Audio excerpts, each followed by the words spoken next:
I was jian, 24. Design degree, 3,000 yuan to my name, and a landlord who knocked on my door every week. I needed a job, any job. So when Zehan Group posted for a junior designer, I wore my only suit and lied about my experience. The interview room was glass and steel, cold, and at the head of the table sat him. Louisian, 32, CEO. His suit cost more than my year's rent. Black hair, sharp jaw, eyes like ice that never blinked. Forbes called him the iceberg of Shanghai. His employees called him Boss Lou, and never met his eyes. He looked at my portfolio for 3 seconds. Then at me. "You're overqualified for junior," he said. Voice low. No warmth. "You're lying." I went red. "I'm not lying. I need the job." He leaned back. "Why?" "My mother is in hospital," I said before I could stop myself. "Rent is due. I'm not proud. I just need to work." The room went quiet. The HR manager looked horrified. Louisian didn't. He just stared at me like I was a problem he hadn't solved yet. "You're hired," he said. "Junior designer. Probation 3 months. Don't be late." That's how I ended up working for the most terrifying man in Shanghai. First week, I was a ghost. Coffee runs. Printing. Fixing files at midnight. I barely saw him. Second week, he started showing up at my desk. No warning. Just his shadow falling over my monitor. "This line is wrong." His finger on my screen. "Close. Too close. Fix it." "Yes, Boss Lou." He'd stand there until I did. Never touching. Never speaking unless it was work. But he always stayed a second too long. Third week, I worked late. Everyone else gone. I was fixing a presentation he needed at 8 a.m. The elevator dinged. He walked in. Still in his suit. Tie loose. "You're still here," he said. "Deadline," I answered. He didn't leave. He sat in the chair across from me. Opened his laptop. Worked in silence. For 2 hours we said nothing. Just the sound of keyboards. When I finally finished, it was past midnight. "You should go home," he said without looking up. "I don't have money for a taxi," I admitted. Stupid. Honest. He looked up then. Really looked at me. Tired eyes, dark circles, shirt wrinkled. "Come," he said. Stood. I followed him like an idiot. He drove me home in a car that cost more than my life. Didn't speak the whole way. When we stopped, he didn't get out. "Tomorrow. Be here by 8, he said. "Thank you, Boss Lou." He nodded. As I got out, he said, "GNU." I turned. "Don't work past 10 again." Not without telling me. Then he drove off. Possessive. Already. A month in, I messed up. Big. I was sent to present a client mock-up alone. Senior designer got sick. I stood in front of 5 executives with my voice shaking. They tore it apart. Amateur. Waste of time. Who approved this? I wanted to disappear. Then the door opened. Louisian.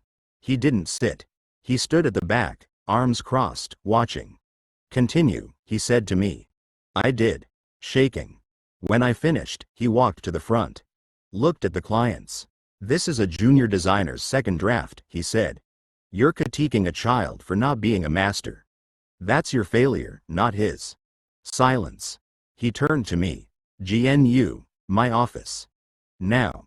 I thought I was fired. In his office, he shut the door. Stared at me. "You did well," he said.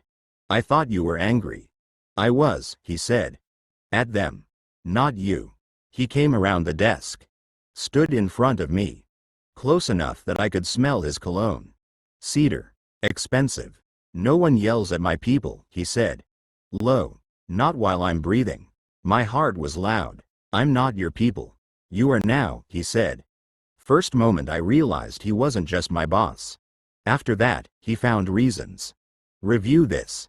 Come to this meeting. Stay late, I need your eye." I stayed. Every time. One night it was just us again. Rain outside.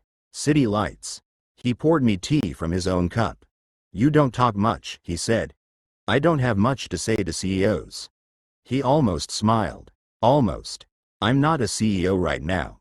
I'm just tired. I looked at him. Really looked. No mask. No iceberg. Just a man who hadn't slept. Go home, I said. I don't want to, he answered. Honest. We sat in silence again. But this time it wasn't empty. It was full. When I left, he walked me to the elevator. Stood too close. Jian, he said. Yes? Don't quit. No matter what they say to you. I nodded. The doors closed. His eyes were on me until they did. 2 months in, someone noticed. Why is Boss Lou always with the new kid? He favors him. They're alone a lot. I heard it. I pretended I didn't. Louisian heard it too. He called me into his office. You've heard them, he said. Not a question. Yes. Does it bother you? I should have said yes. I said, I don't care what they think. He studied me. Good. Because I don't either. He stood. Walked to the window.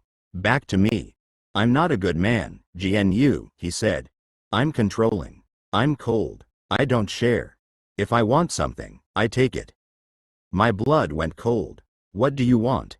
He turned. Eyes dark. You. At my desk.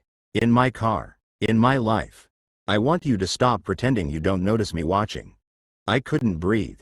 That's not professional. No, he agreed. It's not. But I stopped being professional the day you told me you needed the job. He stepped closer.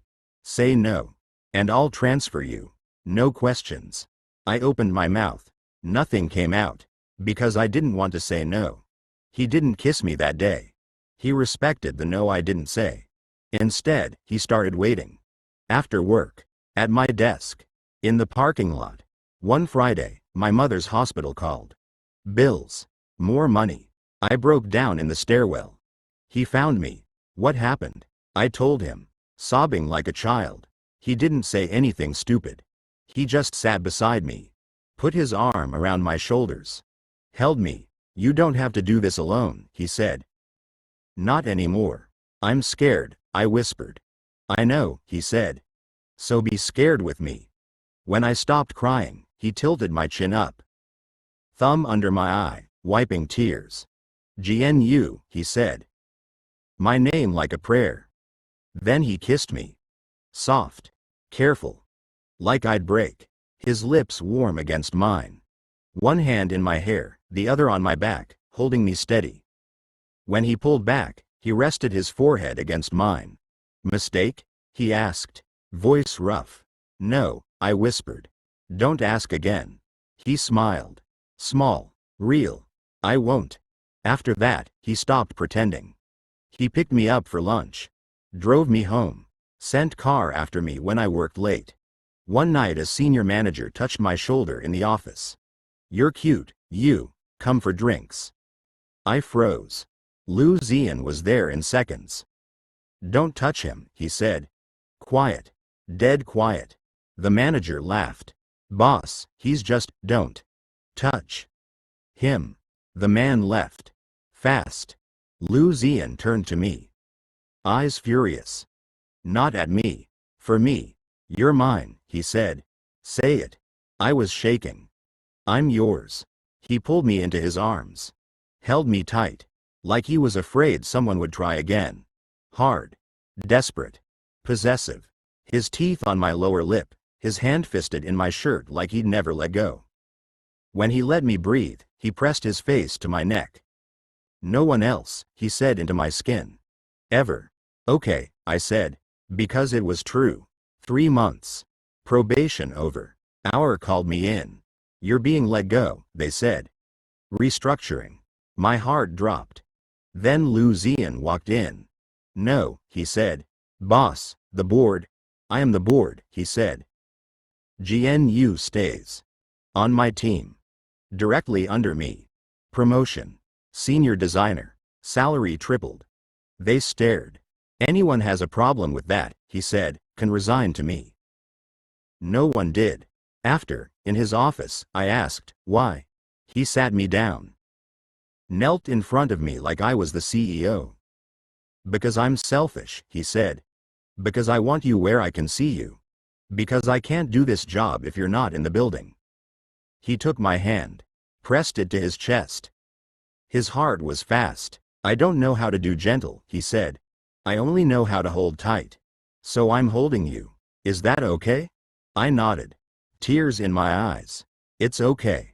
He kissed my knuckles, then my wrist, then my mouth. Slow, promising, like he was sealing a contract neither of us would ever break. I love you, he said against my lips, like he'd been waiting to say it. I love you too, I said, like I'd been waiting to hear it. 1 year later, I'm still at Zehan Group. Still his designer. Still the person he walks home. He's still possessive. If a client looks at me too long, his hand finds the small of my back. If I work late, he's there with food. If I'm sick, he cancels meetings. He's still cold to the world. But with me, he's soft. Last week he took me to his apartment. Big, empty. Except for one thing. A framed sketch. My first design. The one they tore apart. You kept it? I asked. I keep everything that's yours, he said. He pulled me to him. No more CEO. No more employee. Just Louisian and GNU. You're my best investment, he said. I laughed. That's terrible. He kissed me. It's true. We're not quiet anymore. People know. People talk. He doesn't care. Because rich CEO or not, controlling or not, cold or not. He chose me. A broke kid with nothing. And I chose him back. Possessive love? Yes. But also safe love. Seen love. Home love. And I'm never letting go. The end. If you like the video, leave a like and subscribe the channel for more.